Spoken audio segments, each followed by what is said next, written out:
کیا کوئی اکیلی عورت کسی اجنبی مرد کے ساتھ بیٹھ سکتی ہے؟ سن لے، سن لو، دین سیکھو، دین صرف سال میں ایک مرتبہ رسمی جلسہ بھیڑ اکٹھا کرنے کے لیے مت کرو، اپنے آپ کو بدلنے کے لیے کرو، اور اگر نہیں بدل سکتے تو اللہ کے عذاب کے لیے تیار ہو جاؤ، قدرت کے عذاب کے لیے تیار ہو جاؤ۔ اللہ فرما رہا ہے ان بطش ربک لشدید، تیرے رب کی پکڑ بڑی سخت ہے، ان عذاب ربک لواقع ما لہ من دافع، اللہ کا عذاب واقع ہو کر رہے گا۔ جب اللہ کسی پہ عذاب نازل کرنے کا فیصلہ کر لے، کوئی نہیں بچا سکتا، کوئی نہیں بچا سکتا۔ کیا کوئی عورت کسی مرد کے ساتھ اکیلے بیٹھ سکتی ہے؟ آقا فرماتے نہیں بیٹھ سکتی۔ تو صحابہ نے پوچھا یا رسول اللہ اگر وہ مرد بھی نیک ہو اور وہ عورت بھی نیک ہو تو بیٹھ سکتے ہیں؟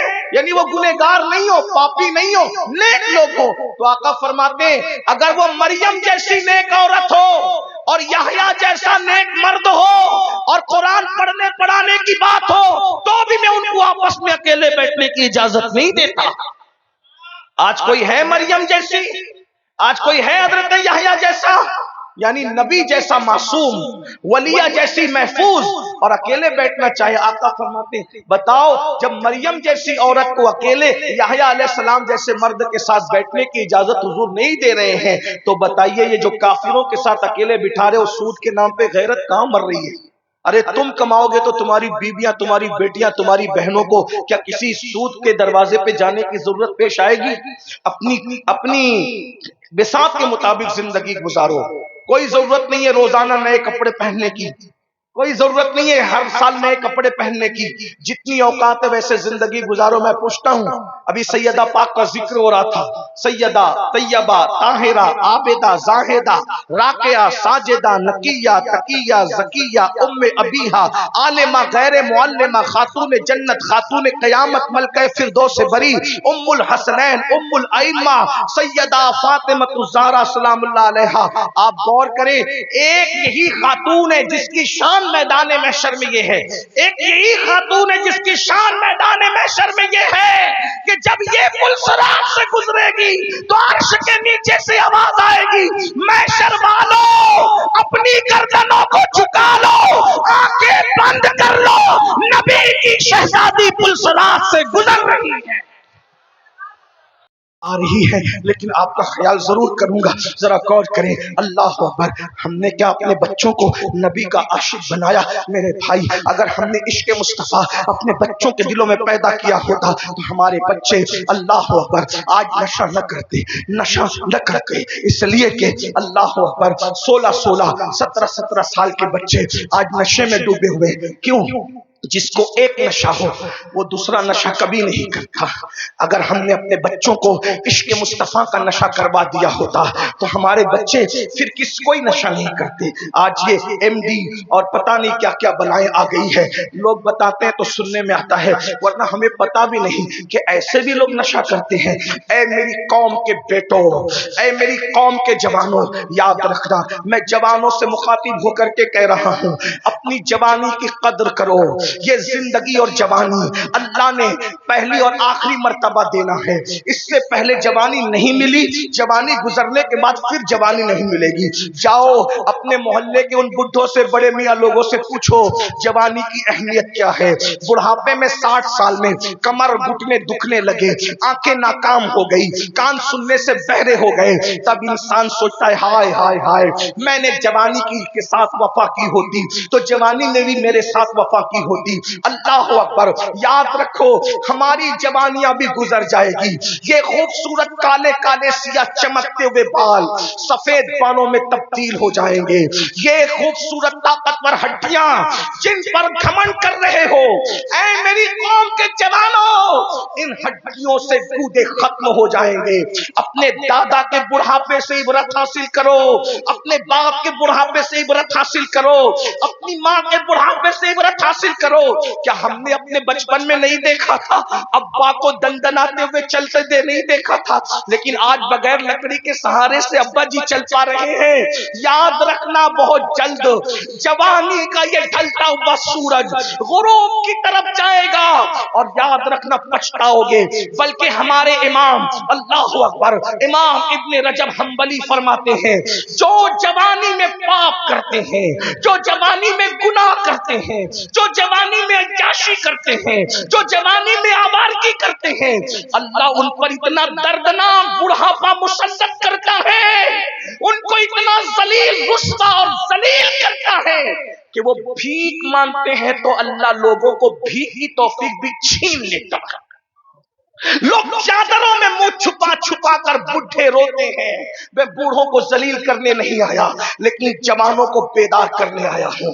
اپنے موٹے موٹے بازوؤں پہ گھمنڈ کر کے انگلیوں کے اشارے سے انٹرنیٹ پر زنا کی ویب سائٹ پر جانے والے جوانوں، ہماری انگلیوں کے پورے انٹرنیٹ پر زنا کی ویب سائٹ پر جانے کے لیے نہیں، یہ تو تصویر پڑھنے کے لیے ہے.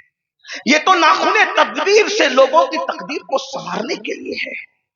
اقبال نے ایک صدی پہلے جوانوں سے کہا تھا نہیں تیرا نشیمن قصر سلطانی کے گنبد پر، نہیں تیرا نشیمن قصر سلطانی کے گنبد پر، تو شاہی ہے بسیرا کر پہاڑوں کی چٹانوں میں. عقابی روح جب بیدار ہوتی ہے جوانوں میں نظر آتی ہے ان کو اپنی منزل آسمانوں میں. میری قوم کے جوانوں تم ہی تھے جنہوں نے اندلس کے ساحل پہ کشتیاں جلائی تھی، تم ہی تھے جنہوں نے یورپ کے کلیساؤں میں اذانیں دی تھی، تم ہی تھے جنہوں نے افریقہ کے تپتے ہوئے صحراؤں میں اذانیں دی تھی، تم ہی تھے جنہوں نے بحر ظلمات میں گھوڑے دوڑائے تھے. آج تم اتنے نکمے ہو گئے میرے بھائی کہ تو آج زنا کی فلمیں دیکھ رہا ہے. مسلمان اور زنا کی فلم دیکھے کیوں؟ عشق نہیں ہے دل میں. اس لیے کہ جس کے دل میں عشق ہوگا اس کی آنکھیں تو محبوب کا رستہ، اس کی آنکھیں تو محبوب کا رستہ. زنا کی فلم جو دیکھ رہا ہے یہ فقیر قادری آپ کو توبہ کی دعوت دیتا ہے، مگر یاد رکھنا کون کون دیکھتا ہے مجھے نہیں معلوم. ہاتھ اٹھانے کی بھی اجازت نہیں، ہاتھ اٹھوانے کی بھی اجازت نہیں، کیونکہ تم حضور کے امتی ہو اور جو میرے نبی کا امتی ہے وہ سب سے بڑا وی آئی پی ہے. اس سے بڑا وی آئی پی دنیا میں کوئی کبھی پیدا ہی نہیں ہوا. بڑے سے بڑا بادشاہ مشرق سے مغرب کا بادشاہ بن جائے لیکن وہ اتنا وی آئی پی نہیں ہو سکتا جتنا نبی کا امتی وی آئی پی ہوتا ہے. اس کی وجہ یہ ہے بادشاہوں کے لیے مورچھل جھلے جاتے ہیں، مورچھل جھلے. بادشاہوں کے لیے ریڈ کارپیٹیں بچتی تھی، بچتی ہے، بچتی رہے گی. لیکن نبی کے امتی سے بڑا کوئی وی آئی پی ہے؟ توجہ چاہتا ہوں، اگر میں صحیح کہہ رہا ہوں تو میرے علماء میری تائید کریں گے. میں آپ کے سامنے کوئی من گھڑت روایت بیان کرنے نہیں آیا. من گھڑت روایتیں وہ بیان کرتے ہیں جن کے مسلک میں روایتیں نہیں ہوتی. جو 1857 کے بعد دنیا میں آئے وہ روایت نہیں ہوتی تو ان کو گڑنا پڑتا ہے. ہمارے ہاں 1450 سال کی روایتیں موجود ہے، اس لیے ہمیں گڑنے کی ضرورت نہیں. نبی کے امتی سے بڑا کوئی وی آئی پی ہے؟ کسی کے لیے ریڈ کارپیٹ بچھے، کسی کے لیے یہ کارپیٹ، کسی کے لیے وہ کارپیٹ. کوئی نبی کے امتی کی حیثیت اور عزت تو جانے.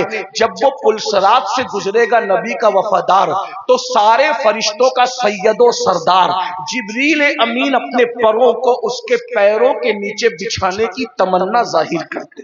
ذرا غور تو کریں، ذرا غور کریں، ذرا غور فرمائیں. آپ اپنی اہمیت کو سمجھو. سید الملائکہ تمہارے پیروں کے نیچے اپنے پروں کو بچھانے کی تمنا ظاہر کر رہے ہیں. اپنی اہمیت سمجھو. لیکن یہ اہمیت تمہیں مغل، پٹھان، شیخ، صدیقی یہ الا فلا ہونے کی وجہ سے نہیں ہے. یہ فضیلت تمہیں ڈاکٹر، ٹیچر، انجینئر، عالم، جاہل ہونے کی وجہ سے نہیں ہے. یہ فضیلت تمہیں گورا، کالا، مشرقی، مغربی ہونے کی بنیاد پر نہیں ہے. یہ فضیلت تمہیں یو پی، بہار، بنگال، جھارکھنڈ، مہاراشٹری ہونے کی بنیاد پہ نہیں ہے. اگر جبریل پروں کو بچھا رہے پیروں کے نیچے وہ صرف ایک نسبت ہے، ایک نسبت کہ تو نے آمنہ کے لال سے وفا کر دی، میں نے تیرے پیروں کے نیچے اپنے پروں کو بچھا. بتاؤ تو صحیح، وفا کرنا شرط ہے، لیکن وفادار تو اس پر بھی مطمئن نہیں ہے، وفادار تو اس پر بھی مطمئن نہیں ہے، وہ کہتا میں جبریل کا سہارا لے کر کیا کروں؟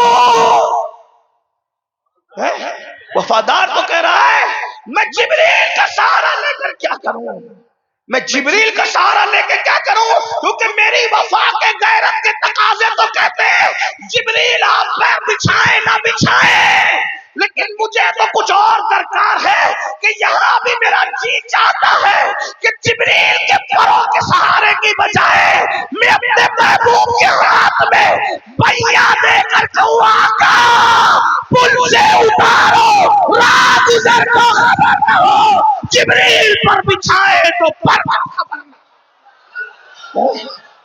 اور مجھے جبریل کیا چاہیے، مجھے تو او میرے محبوب میرا ہاتھ پکڑ، او میرے محبوب میرا، کیا مزے ہوں گے پل سے، کوئی کٹ کٹ کے گرے گا، کوئی پھٹ پھٹ کے گرے گا، لیکن جس کے ہاتھ محبوب کے ہاتھوں میں، کیا مزہ، بھیا ہاتھوں میں ہوں گے اس محبوب کے، ہاں، اور محبوب ہاتھ پکڑ کر پل صراط سے گزار رہا ہوگا، تو کیا ڈر ڈر کے چلو گے؟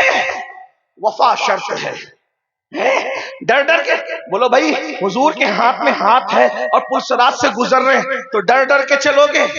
نہیں سمجھے، ڈر ڈر کے چلو گے؟ بولو ڈر ڈر کے چلو گے؟ ارے جانے وفا نے جب ہاتھ ہاتھ میں پکڑ لیا تو ڈر ڈر کے چلو گے؟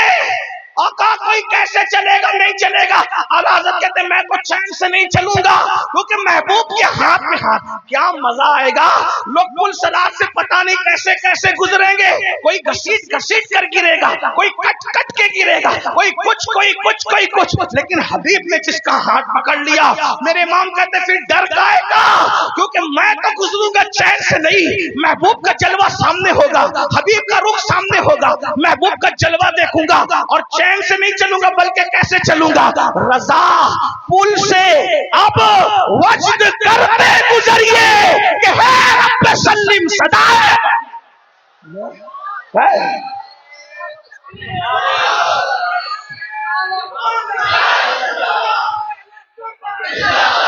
ذرا ایک نعرہ یہ لگا دے میرے ساتھ، محمد ہمارے، سب مل کر محمد ہمارے، محمد ہمارے، محمد ہمارے۔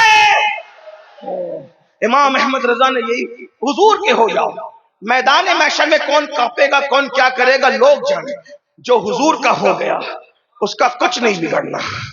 50,000 سال کا میدان محشر حضور کے وفاداروں کے لیے صرف ظہر کی 4 رکعت کے برابر ہوگا، حضور کے غلاموں کے لیے۔ وفادار تو ہو جاؤ، لیکن کون وفادار؟ جو ایم ڈی پی رہا وہ وفادار ہے، اس کو غدار بھی نہیں کہتا، اس کو غدار بھی نہیں کہتا، کہ میں نے کہا نا حضور کے امتیوں مجھ سے بہتر ہو۔ میں تو یہ سوچتا ہوں کہ حضور کے امتیوں میں، عاشقوں میں جو فہرست بنے گی، اگر اس میں آخری نام بھی امین القادری کا آ گیا تو میں کہوں، میں سب سے گرا پڑا حضور کی امت، مجھ سے نیچے گرا پڑا کوئی نہیں ہے، مجھ سے بہتر ہو۔ ہم آپ پر آ کر احسان نہیں کرتے، آپ آ کر ہم پہ احسان کرتے ہو، ہیں ہم آپ کی زیارت کر لیتے ہیں، امید ہے کہ حضور کے غلاموں کی زیارت کریں گے تو قیامت میں ہماری نجات ہوگی۔ ہم بہت گرے پڑے ہیں، یہ عاجزی نہیں کر رہا ہوں، اللہ جانتا ہے، نہ عاجزی کر رہا ہوں نہ ریاکاری کر رہا ہوں، یہ حقیقت ہے، ہم سے برا کوئی ہے ہی نہیں، بلکہ ہم تو یہ سوچتے کہ اگر ہم بخش دیے گئے اللہ کرے سب بخشے جائیں گے۔ اللہ اکبر، میرے امام نے کہا تھا صدقہ پیارے کی حیا کا، نہ لے مجھ سے حساب، بخش بے پوچھے لجائے کو، لجانا کیا ہے۔ اللہ اکبر، کریم اپنے کرم کا صدقہ، لئی میں بے قدر کو نہ شرما، تو اور رضا سے حساب لینا، رضا بھی کوئی حساب میں ہے۔ تو میں کیا عرض کر رہا تھا، جلدی جلدی سے بات پوری کروں، بتاؤ حضور کے عشق کی طرف آؤ گے تو کیا کسی اور کو تکو گے؟ عاشق تو محبوب کو چھوڑ کر کسی کو تکنا ہی نہیں چاہتا۔ اللہ اکبر، یہ جو گناہ ہے نا، یہ جو عیاشیاں ہیں نا، یہ جو بدکاریاں ہیں نا، سوچو تو صحیح، ارے عاشق تو بڑا باغیرت ہوتا ہے میرے بھائی، عاشق ہو کر نبی کو تکنے کی بجائے تم زنا کی فلمیں دیکھنے کی ہمت کہاں سے لاتے ہو؟ اور ایک بات بتاؤں آپ کو، چلیں گفتگو کو اینڈ کی طرف ٹرن کرتا ہوں، ایک بات بتاؤں آپ کو، ابو جہل کے پتھر یہ میرے دل کا درد ہے، خطاب نہیں کر رہا ہوں، اینڈ پی کی طرف چل۔ ابو جہل کا پتھر رسول اللہ کو اتنی تکلیف نہیں دیتا جتنے ہمارے گناہ حضور کو تکلیف دیتے ہیں، کیونکہ جس دن رسول اللہ قبر انور میں تشریف لے گئے اب ان پر کوئی پتھر نہیں برسا سکتا، کوئی بدبخت اس کی ہمت نہیں کر سکتا۔ لیکن اے عاشقان مصطفیٰ، میری قوم کے جوانوں، سیدنا فاروق اعظم کہا کرتے تھے کہ تم چھوٹے سے چھوٹا گناہ کرو گے تو تم قبر انور میں رسول اللہ کو رنجیدہ اور غمگین کرو گے۔ سوچو تو صحیح، میں اپنی بہنوں سے پوچھتا ہوں، عشق مصطفیٰ کا دعویٰ کرنے والی بہنوں سے اور بھائیوں سے، جب اپنی ماں کا دل دکھانے والے کی زبان پہ مرتے وقت کلمہ نہیں آتا تو جو روزانہ ہزاروں بار رسول اللہ کو قبر انور میں رنجیدہ کرتا ہو، تکلیف پہنچاتا ہو، اذیت پہنچاتا ہو، اس کی زبان پہ مرتے وقت کلمہ کیسے دے گا؟ بتاؤ۔ یہ جو گندی فلمیں دیکھتے ہو، اسے کوئی دیکھے نہ دیکھے، اس سے کوئی آگاہ ہو نہ ہو، لیکن حضور کو پتا ہے کہ تم کیا کر رہے ہو۔ تم نرم نرم گدوں پہ لیٹ کر گندی فلمیں دیکھتے ہو، حضور کے دل پہ کیا گزرتی کبھی اس کا خیال نہیں کیا۔ تم سود کے دھندے کرتے ہو، یہ سود کیا ہے؟ سود یہ بیاج کیا ہے؟ اللہ اکبر، میرے نبی نے، تمہارے نبی نے فرمایا جس نے سود کا صرف ایک لقمہ، ایک نوالا کھایا، گویا اس نے اپنی ماں کے ساتھ 36 مرتبہ زنا کیا، زنا، اپنی ماں کے ساتھ 36 مرتبہ زنا کیا، زنا۔ اللہ اکبر، آج تو عورتیں بھی سود کا دھندا کر رہی ہیں، اور یاد رکھنا سود لینا جتنا جرم ہے، سود دینا بھی اتنا ہی بڑا جرم ہے۔ یہ بھی فرمایا سود کھانا کعبے میں زنا کرنا برابر ہے۔ پیسہ ہی سب کچھ ہے، مال ہی سب کچھ ہے، دولت ہی سب کچھ ہے۔ میں اس پر زیادہ گفتگو نہیں کرتا، لیکن بہنوں کو کہتا ہوں تمہارے ضمیر کہاں مر گئے؟ کنیزان فاطمہ تمہارے ضمیر کہاں مر گئے؟ آج تم اللہ اکبر پتہ نہیں کس کس نام سے جڑ کر کے سود کے دھندوں کو پرموٹ کر رہی ہو۔ ارے جس قوم کی مائیں بگڑ جائیں اس قوم کے بچوں کو کون سنوار سکتا ہے؟ یہ اصلاح معاشرہ کے رسمی جلسے نہیں سنوار سکتے، بگڑی ہوئی ماں کی اولادوں کو نہیں سنوارا جا سکتا۔ اللہ اکبر، توجہ تو فرمائے، حرام لقمہ کھانے پر تلی ہوئی ہو میری بہنوں، اللہ اکبر۔ ہم پورے ملک میں الگ الگ جگہ، مہاراشٹر میں بچت گٹ کے نام سے، اور آپ کے بہار میں، جھارکھنڈ میں پتہ نہیں کس نام سے، سمو کے نام سے، اللہ اکبر۔ سنو غور سے سنو، تمہاری غیرت کہاں مر گئی مسلمان؟ تم اپنی عورتوں کو کافروں کے ساتھ بیٹھنے کے لیے بھیج دیتے۔ یہ جو سود کا جو چکر چلتا ہے، یہ چکری چلتی ہے، اس میں مردوں کو آنے کی اجازت نہیں، سب عورتیں کرتی ہیں۔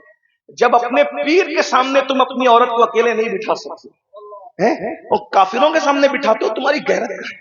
صرف جلسوں کی حد تک تمہاری غیرت ہے، ہاتھ چومنے کی حد تک تمہاری غیرت ہے۔ میرے جملوں کو برا مت ماننا، نشتر جو لگاتا ہے وہ دشمن نہیں ہوتا۔ اے جوان بھائی، تیری غیرت کہاں مر گئی؟ تو کافروں کے ساتھ سود کے نام پہ اپنی بیٹی کو، اپنی بہن کو، اپنی بیوی کو بٹھا رہا۔ جو مذہب ولی کے ساتھ میں اپنی بیوی کو اکیلے بیٹھنے کی اجازت ہے، ارے ولی تو اپنی جگہ۔ سنو غور سے سنو، امام ابن الجوزی حدیث لائے ہیں، اللہ کے رسول علیہ السلام سے کسی نے پوچھا، یا رسول اللہ، کیا کوئی اکیلی عورت کسی اجنبی مرد کے ساتھ بیٹھ سکتی ہے؟ سن لو، دین سیکھو، دین صرف سال میں ایک مرتبہ رسمی جلسہ بھیڑ اکٹھا کرنے کے لیے مت کرو، اپنے آپ کو بدلنے کے لیے کرو، اور اگر نہیں بدل سکتے تو اللہ کے عذاب کے لیے تیار ہو جاؤ، قدرت کے عذاب کے لیے تیار ہو جاؤ۔ اللہ فرما رہا ہے ان بطش ربک لشدید، تیرے رب کی پکڑ بڑی سخت ہے، ان عذاب ربک لواقع ما لہ من دافع، اللہ کا عذاب واقع ہو کر رہے گا۔ جب اللہ کسی پہ عذاب نازل کرنے کا فیصلہ کر لے، کوئی نہیں بچا سکتا، اللہ فیصلہ کر لے تو کوئی نہیں بچا سکتا۔ آپ لوگ کو ہمارے جملے غلط لگتے ہیں، کہتے ہیں یہ آتے ہیں اور آ کر کے ہمیں بول جاتے ہیں کہ پیر بھی نہیں بچا سکتا۔ میں نے کہا پیر میں طاقت ہے بچانے کی، لیکن اللہ کے مقابلے میں کسی پیر میں کھڑے ہونے کی طاقت نہیں ہے۔ کوئی کر سکتا ہے پیر اللہ کا مقابلہ؟ ہم پیروں کو اللہ کا بندہ مانتے ہیں، اللہ کا مقابل نہیں مانتے۔ جو پیروں کو اللہ کا مقابل مانے اس میں اور مکہ المکرمہ کے مشرکوں میں کوئی فرق نہیں ہے۔ مکہ کے مشرکوں کا تو یہی عقیدہ تھا نا، ہم کتنے بھی پاپ کریں ہمارا لات حبل عزا ہمیں بچا لیں گے اللہ سے لڑائی کر کے۔ تو تم یہی سمجھتے ہو کہ پیر ہمارے اللہ سے لڑائی کریں؟ نہ بھائی نہ، وہ تو ایسے لوگ ہیں کہ اگر اللہ کہہ دے کہ تو نے نہیں کھانا تو نہیں کھانا، اللہ کہہ دے تو نے نہیں جانا تو نہیں جانا۔ آپ غور کیجئے نا، غور فرمائیے نا میرے بھائی، آپ کیا سمجھ رہے ہیں؟ بلکہ آپ کو بتاؤں، قوم لوط پر جب اللہ نے عذاب نازل کرنے کا فیصلہ کیا، قرآن ہے، قرآن اٹھا کر کے پڑھو، اللہ نے قوم لوط پر جب عذاب نازل کری، قوم لوط کا واقعہ آپ کو پتا ہے؟ 2 جملے میں سماعت کریں۔ مرد مرد کے ساتھ بدکاری کرتے تھے، مرد مرد کے ساتھ۔ آج یہ لعنت بھی عام ہے مسلمانوں میں، اللہ ماشاء بہت عام ہو گئی ہے، اور یہ اس کا عذاب زنا سے بڑا ہے۔ اس کا عذاب مرد مرد کے ساتھ بدی کرے، اس کا عذاب زنا سے بڑا ہے۔ بلکہ حدیث پاک میں آتا ہے کہ عرش کانپتا ہے جب یہ کام ہوتا ہے، عرش کانپتا ہے۔ جس کام پہ عرش کانپے نا، وہ کام کیا ہوگا سوچو۔ اور اگر اس ایسے لوگ کسی بستی میں رہیں اور بستی کے لوگوں کو معلوم ہے کہ یہ بدکار ہے، یہ قوم لوط کا عمل کرتے ہیں، بستی کے لوگ ان کو منع نہ کریں، نہ سمجھائیں، بائیکاٹ نہ کریں، تو اللہ اس پوری بستی پر ایک دن میں 36 مرتبہ لعنت نازل کرتا ہے۔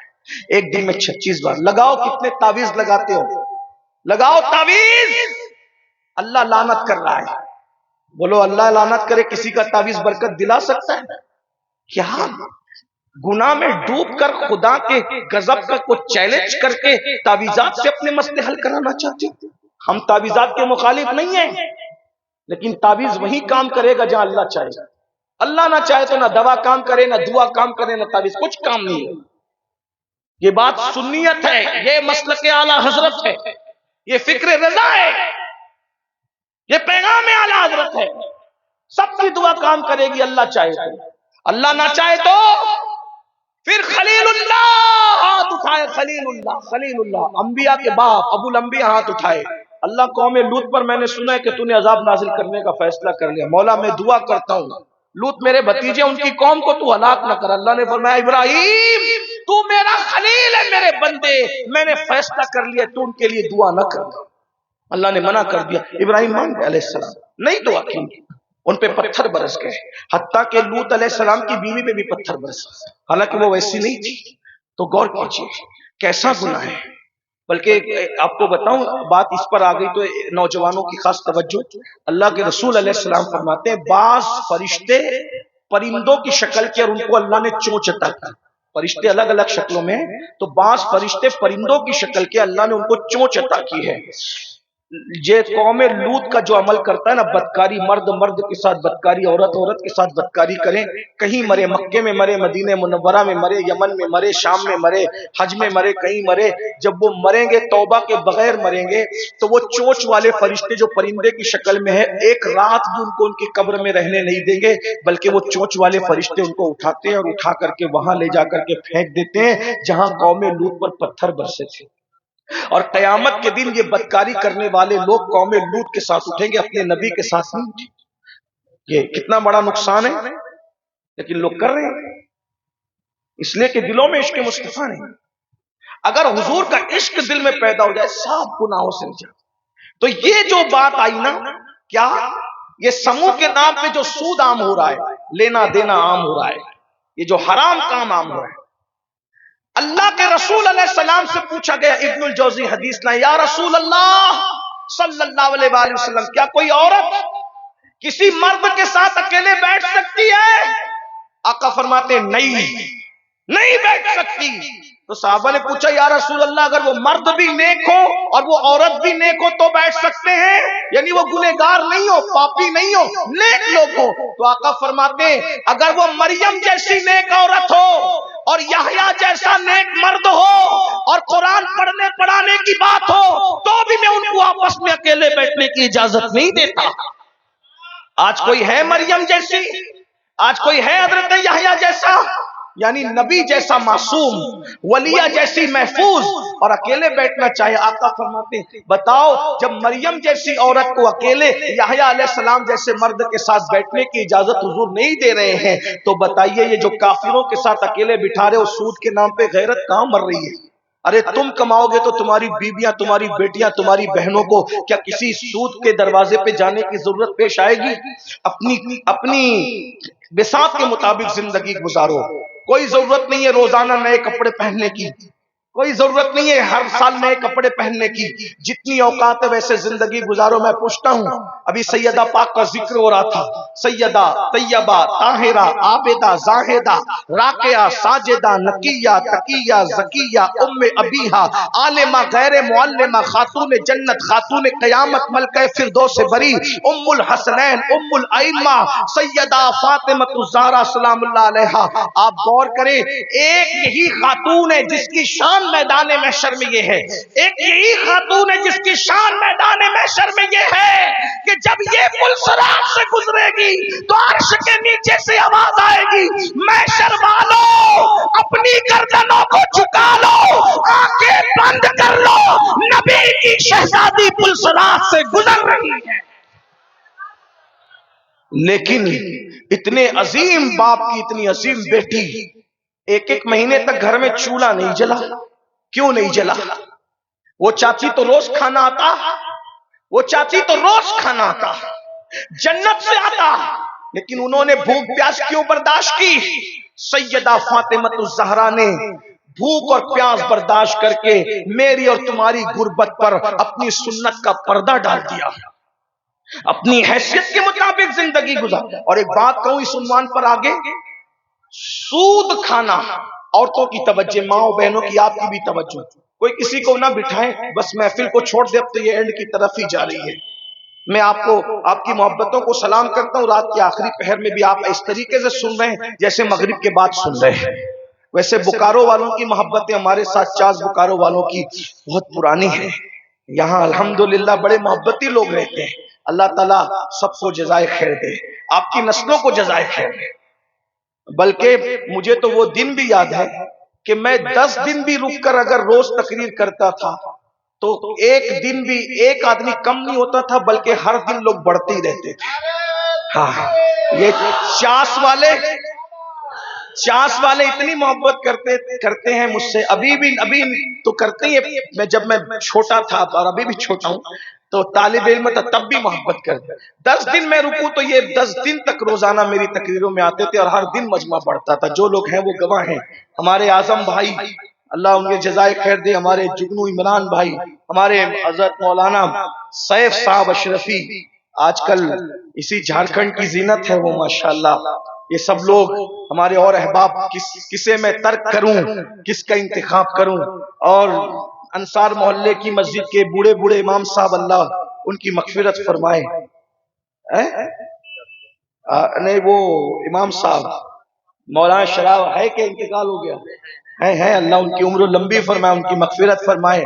اور ہمارے حافظ عبدالرشید صاحب ماشاءاللہ، یہ سب محبت والے لوگ، اللہ تعالیٰ سب کو جزائے خیر دے.